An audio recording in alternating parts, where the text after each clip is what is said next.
menggugat balik boleh kan? Ya tanggapan saya bagus. Jadi jangan dari pihak bukan terdakwa lagi sekarang ya. Pihak terpidana kan sudah melakukan banyak laporan. Ya kalau Reza Gladys kan baru satu nih yang akhirnya dia dibeli. Kalau sekarang dari pihak terpidana juga masih aja bikin laporan-laporan PMH lah apalah, saya rasa Reza Gladys pun berhak untuk melakukan hal yang sama. Masih punya kesempatan untuk membawa membuat laporan-laporan baru lah terhadap terpidana. Tapi alasan utamanya apa sih Kak, kalau Kak Reza Gladys sendiri ingin menggugat balik? Apa karena telah lebih dulu nih kita menggugat 244 miliar? Mungkin iya ya, nggak bisa diem mungkin ya. Mungkin nggak bisa diem ya, jadi boleh-boleh aja lah. Sip, Nijika sama Mayat mengajukan banding. Mungkin ada komentar dari Kak. Kalau saya mengutip Bang Hotman Paris aja ya, kata Bang Hotman kan seharusnya emang nggak usah dibanding ya, menjalani aja hari-harinya, ya menjalani ada remisi dan lain-lain mungkin ya. Saya rasa juga seperti itu ya, tapi kan nggak tahu ya, keinginan si terpidana mungkin kan bebas katanya ya. Ya sudah, biar itu kan hak dia juga kalau mau banding dan lain-lain. Tapi saya dengar kan JPU juga banding ya, sama-sama banding. Nah Kak Fitri, mohon maaf sebelumnya kan nih, mungkin sekarang melihat Nikita Mirzani yang menjadi terpidana, merasa kasihan nggak sih? Bosen ya ditanya itu. Dia kan juga asik menjalaninya ya. Saya nggak mau terlalu banyak mengomentari ke personalnya ya. Ini mudah-mudahan dia sudah mendapatkan vonis, dia banyak merenung, dia banyak mawas diri lah ya. Tapi kalau dia merasa tidak bersalah, ya juga bingung kitanya ya. Dalam fakta persidangan kan sudah terbukti. Sekarang walaupun ada upaya hukum lainnya, kita lihatnya saat ini dia sudah divonis dengan vonisnya pemerasan.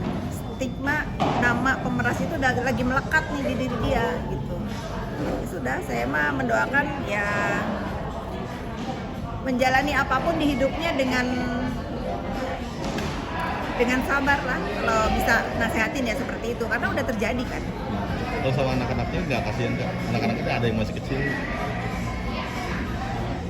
Semua orang pun pasti kasihan kan sama anak-anaknya, tapi balik lagi kan ini kalau ibunya kasihan sama anaknya kan harus melihat perbuatannya bagaimana. Jangan orang lain yang kasihan anaknya tapi dianya nggak kasihan. Reza Gladys pernah cerita apa tentang hasil putusan di sini? Mungkin kalian nggak percaya ya, aku sama Reza Gladys itu nyaris tidak pernah membahas masalah ini. Kalau ketemu? Nggak pernah sama sekali. Nggak pernah, cuman terakhir sebelum dia berangkat ke China, dia memang akan melaporkan mengenai pasal 55-nya, keterlibatan orang lain di dalam kasus ini gitu. Tapi kalau terhadap diri terpidana NM dia udah nggak mau cerita. Berarti pasal 55 keterlibatan orang lain itu bisa jadi dokter oke atau gimana nih? Ya saya nggak tahu ya, kita lihat aja nanti kira-kira yang dilaporkan itu siapa, karena kita persidangan terpidana NM ini didengarkan oleh seluruh masyarakat Indonesia. Saya rasa kita semua masyarakat Indonesia sudah pintar. Kalian ingat dari awal saya bilang si terpidana NM ini tidak sendiri. Terbukti kan tidak sendiri, ada dugaan pasal 55 keterlibatan orang lain di dalamnya. Ya sudah, ya kita nonton aja lah. Tapi orang-orang di sekitar NM ini kan ada yang juga dilaporkan juga ya? Mungkin kan karena ada ketidakpuasan di dalam ini ya. Ada orang yang tidak puas atas apa yang terjadi sekarang ya. Boleh-boleh aja lah saling lapor. Saya juga kepengen tahu endingnya di mana. Berarti Kak Fitri ingin tahu ending akhir ini semuanya di mana?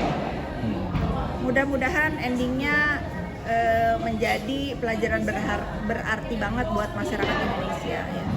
Kak Fitri, ini mohon maaf sekali lagi mau klarifikasi tentang isu yang Kak Fitri dituding katanya belum bayar pajak nih, katanya ada teguran dari pihak pajak, Dirjen Pajak. Itu betul nggak sih? Kamu tanya ke kantor pajak dong. Sekarang aja tanya, adakah namanya Fitri Salhuteru ini berhutang pajak? Saya itu pembayar pajak yang tertib. tidak pernah nunggak pajak sekalipun. Karena buat saya sebagai pengusaha, kalau kita tidak bayar pajak itu nggak untung. Kita itu dikatakan untung kalau kita sudah menunaikan kewajiban pajak kita, gitu ya. Jadi kalau sampah-sampah itu bikin gosip apapun, saya mah udah nggak mau dengar. Udah nggak berhasil kan? Udah judol, udah sekarang melanggar pajak, udah apa lagi besok? Saya masih di sini main padel, nggak usah ngurusin orang di bui, nggak usah kasak-kusuk menyelamatkan diri dari laporan-laporan orang lain. Walaupun saya dituduh ini itu, ingat ya, saya bukan bela manusia, saya bela kebenaran. Jadi saya tidak pernah berpihak kepada pelapor, saya selalu berpihak kepada kebenaran. Ya. Tapi ada langkah nggak sih dari Kak Fitri sendiri atas tudingan-tudingan tersebut ini pencemaran nama baik? Itu yang mereka mau kan? Buang waktu saya untuk membawa ini ke jalur hukum, sudah cukup ya ke Hargono jadi contoh ya. Kalau saya harus ngeladenin sampah-sampah gini, ya capek, lawan lagi aja lah di dunia maya. Gitu aja. Jadi sekarang Kak Fitri akan speak up terus di dunia maya kalau misalnya Saya akan membela kebenaran karena ini udah saya warning 3 kali, jangan bawa-bawa saya di urusan Dr. O ini. Tapi ada buzzer-buzzer yang membela membela Dr. O, udah memframing saya nih. Inilah, itulah, ini itulah. Oh, let's play. Ayo kita apa namanya? War season 2. Ya. Lagi ada yang mau disampaikan nggak buat orang-orang lawannya ini kita? Buat lawan-lawannya ini kita, maksudnya buat siapa lawan-lawannya ini kita? Mungkin kan karena ada ketidakpuasan di dalam ini ya, ada orang yang tidak puas atas apa yang terjadi sekarang ya. Boleh-boleh aja lah saling lapor. Saya juga kepengen tahu endingnya di mana. berarti Kak Fitri ingin tahu ending akhir ini semuanya di mana? Mudah-mudahan endingnya menjadi pelajaran berarti banget buat masyarakat Indonesia ya. Kak Fitri, ini mohon maaf sekali lagi mau klarifikasi tentang isu yang Kak Fitri dituding katanya belum bayar pajak nih, katanya ada teguran dari pihak pajak, Dirjen Pajak. Itu benar nggak sih? Kamu tanya ke kantor pajak dong. Sekarang aja tanya, adakah namanya Fitri Salhuteru ini berhutang pajak? Saya itu pembayar pajak yang tertib, tidak pernah nunggak pajak sekalipun. Karena buat saya sebagai pengusaha, kalau kita tidak bayar pajak itu nggak untung. Kita itu dikatakan untung kalau kita sudah menunaikan kewajiban pajak kita, gitu ya. Jadi kalau sampah-sampah itu bikin gosip apapun, saya mah udah nggak mau dengar. Udah nggak berhasil kan? Udah judol, udah sekarang melanggar pajak, udah apa lagi besok? Saya masih di sini main padel, nggak usah ngurusin orang di bui, nggak usah kasak-kusuk menyelamatkan diri dari laporan-laporan orang lain. Walaupun saya dituduh ini itu, ingat ya, saya bukan bela manusia, saya bela kebenaran. Jadi saya tidak pernah berpihak kepada pelapor, saya selalu berpihak kepada kebenaran.